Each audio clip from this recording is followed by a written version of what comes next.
एक अकेला सूरजमुखी का बीज कठोर सूखी जमीन में गिरा दिया गया था। पिप नाम का एक बहादुर छोटा खरगोश इसे पानी देने के काम पर लग गया। दिन ब दिन वह एक छोटे से पत्ते में पानी लाता था। वह अपने छोटे पौधे का पोषण कर रहा था।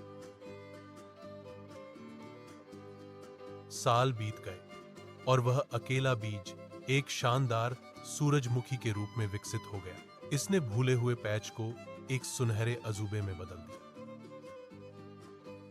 फिर अचानक एक भयंकर तूफान आ गया।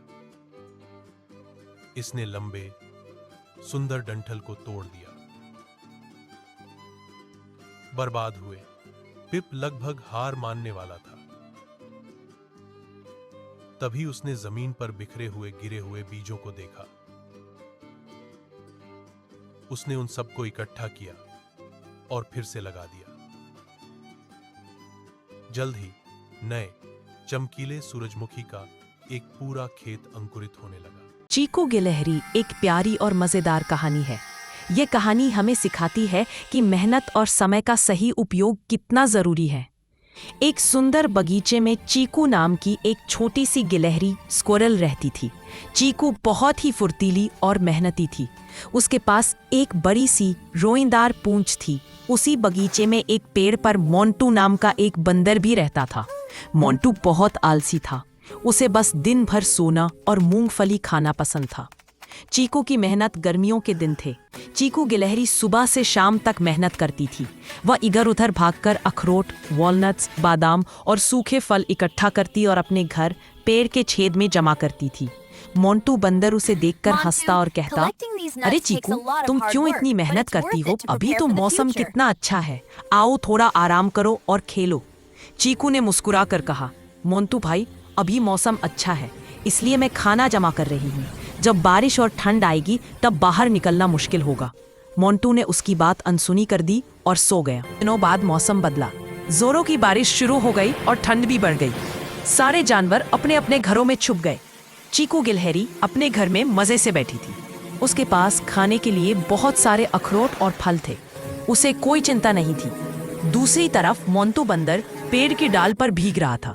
उसे बहुत जोर की भूख लगी थी, लेकिन बारिश की वजह से उसे कोई फल या खाना नहीं मिल रहा था। वह ठंड से कांप रहा था। सच्ची दोस्ती। चीकू ने अपने घर से बाहर झांका और मोंटू को कांपते हुए देखा। उसे मोंटू पर दया आ गई। चीकू ने आवाज लगाई, मोंटू भाई, मेरे पास आओ। चीकू ने अपने जमा किए हुए खाने में से कुछ अखरोट और फल मोंटू को दी। मोंटू ने पेट भरकर खाना खाया और अपनी जान बचाई।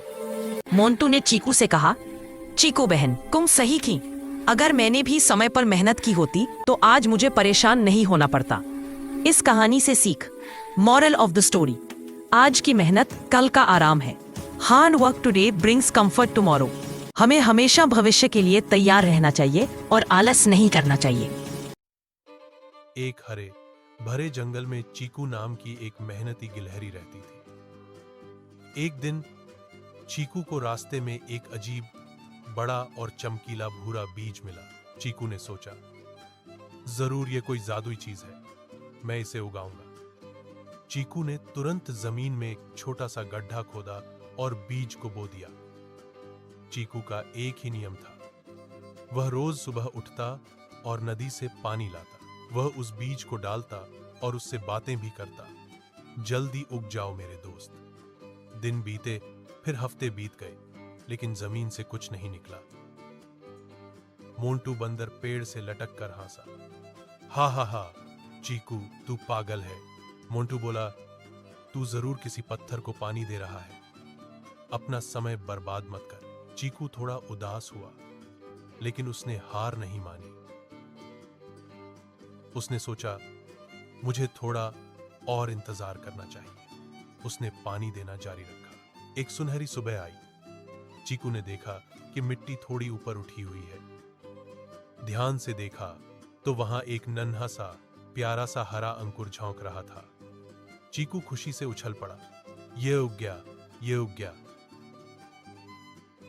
मोंटू बंदर ने ऊपर से देखा और उसकी आंखें फटी की फटी रह गईं। चीकू की मेहनत और धैर्य रंग लाया था। सीख, मेहनत का फल मीठा होता है। धैर्य सफलता की कुंजी है। सुबह का समय है। सूरजमुखी का खेत अपनी पूरी शान में है। सुनहरी धूप फूलों पर पड़ रही है। चिको, छोटा खरगोश, बाहर निकलता है, गहरी सांस लेता है और ओस की बूंदों से चमकते हुए सूरजमुखी को प्यार से देखता है। वह खुश है और अपने द्वारा लगाए गए फूलों के बीच दौड़ रहा है। हम जंगल के अन्य जानवरों को देखते हैं। पक्षी गा रहे हैं। एक छोटी नदी कलकल करके बह रही है। पानी साफ और ठंडा है। पित नदी के किनारे जाता है और अपनी छोटी हथेलियों से पानी पीता है। सब कुछ सही है। समय बीतता है, आकाश का रंग बदलता है, गहरा नारंगी और लाल हो जाता है। सूरज बहुत तेज चमकने लगता है। सूरजमुखी के फूल थोड़े झुकने लगते हैं। घास पीली पड़ने लगती है। चिको चिंतित होकर आसमान की ओर देखता है। दौड़कर नदी के पास जाता है। उसे झटका लगता है। नदी जो कल तक बह रही थी, अब सिर्फ गीली मिट्टी और कुछ पोखरों में बदल गई है। मछलियां कम पानी में संघर्ष कर रही हैं। जंगल में सन्नाटा छा गया है। जंगल के जानवर नदी के किनारे जमा हो गए हैं। एक घमंडी लोमड़ी और एक बड़ा भालू वहां मौजूद है। वे प्यासे और चिड़चिड़े हैं। वे आपस में बहस कर रहे हैं। पानी कहाँ गया? चीको उन्हें देखता है, लेकिन वे उसे नजरअंदाज कर देते हैं। चीको समझ जाता है कि सिर्फ इंतजार करने से काम नहीं चलेगा। वह अपनी छोटी कमर पर एक छोटा बैग बांधता है। वह नदी की दिशा में ऊपर देखने के लिए एक ऊंची चट्टान पर चढ़ता है। उसकी आंखों में दृढ़ संकल्प है। चीको सूखी नदी के पथरीले रास्ते पर चलना शुरू करता है। रास्ता कठिन है। बड़ी बड़ी सूखी झाड़ियों और नुकीले पत्थर है। पित गिरता है। उसके घुटने पर खरोंच आती है, लेकिन वह धूल झाड़कर फिर खड़ा हो जाता है। लंबी यात्रा के बाद चीको नदी के स्रोत के पास पहुंचता है। वहां का नजारा देखकर वह दंग रह जाता है। एक विशाल भूस्खलन हुआ है। बड़े बड़े पत्थरों ने झरने के रास्ते को पूरी तरह से बंद कर दिया है। पानी पत्थरों के पीछे फंसा हुआ है और रिस रहा है। चीको एक पत्थर को धक्का देने की कोशिश करता है। पूरी ताकत लगाता है। उसका चेहरा लाल हो जाता है। पैर फिसलते हैं, लेकिन पत्थर 1 इंच भी नहीं हिलता। वह थककर जमीन पर बैठ जाता है और महसूस करता है कि यह काम अकेले नहीं हो सकता। चीको दौड़कर वापस जंगल में आता है। रात हो चुकी है। वह लोमड़ी, भालू और अन्य जानवरों के पास जाता है। वे अलाव के पास बैठे हैं। चीको हांफते हुए उन्हें बताता है कि उसने क्या देखा। पहाड़ पर पत्थर गिरे हैं, हमें उन्हें हटाना होगा। लोमड़ी हंसती है। एक छोटा खरगोश उन पत्थरों को हटाएगा? भालू करवट बदलता है। बहुत दूर है, मैं बहुत थका हूँ। चीको निराश होता है, लेकिन फिर वह उन्हें अपने सूरजमुखी के remember to खेत की tell याद everyone about दिलाता the है। sunflowers कैसे and the एक things of the छोटे बीज past. ने सब बदल दिया था। चीको एक ऊंचे स्थान पर खड़ा होता है। वह कहता है, अगर हम नहीं गए तो जंगल मर जाएगा। मैं अकेला नहीं कर सकता, लेकिन हम सब मिलकर पहाड़ हिला सकते हैं। उसकी आंखों में आंसू और सच्चाई देखकर जानवर शांत हो जाते हैं। भालू धीरे से उठता है। बच्चा सही कह रहा है, वह कहता है।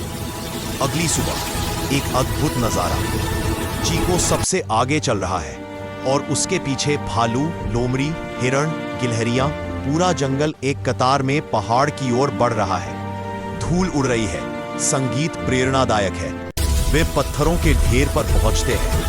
भालू सबसे बड़े पत्थर को धक्का देता है। लोमड़ी और हिरण छोटे पत्थरों को हटाते हैं। चिको और गिलहरियां रस्सियों का उपयोग करके पत्थर खींचते हैं। सब पसीने से तरबतर है, लेकिन कोई नहीं रुकता। अब बस एक मुख्य पत्थर बचा है जो पानी को रोके हुए है। सब मिलकर एक साथ धक्का देते हैं। 1, 2, 3 जोर लगा। पत्थर हिलता है और लुढ़क जाता है। जैसे ही पत्थर हटता है, साफ पानी एक विशाल लहर के साथ बाहर निकलता है। जानवर खुशी से चिल्लाते हैं। पानी तेजी से सूखी नदी में बहता है। जीवन वापस लाता है। चिको पानी की बौछार में भीग जाता है। वह हंस रहा है। पानी जंगल तक पहुंचता है। मुरझाए हुए सूरजमुखी फिर से सिर उठाते हैं। घास हरी हो जाती है। लोमड़ी और भालू नदी में खेल रहे हैं, एक दूसरे पर पानी फेंक रहे हैं। चिको किनारे पर बैठकर यह सब देखता है, संतुष्ट। शाम हो रही है। भालू चिको के पास आता है और उसे अपने कंधे पर बैठा लेता है। सभी जानवर चिको को घेर लेते हैं और उसे धन्यवाद देते हैं। चिको मुस्कुराता है, सिर्फ इसलिए नहीं कि उसने पानी बचाया, बल्कि इसलिए कि उसने सबको एक कर दिया।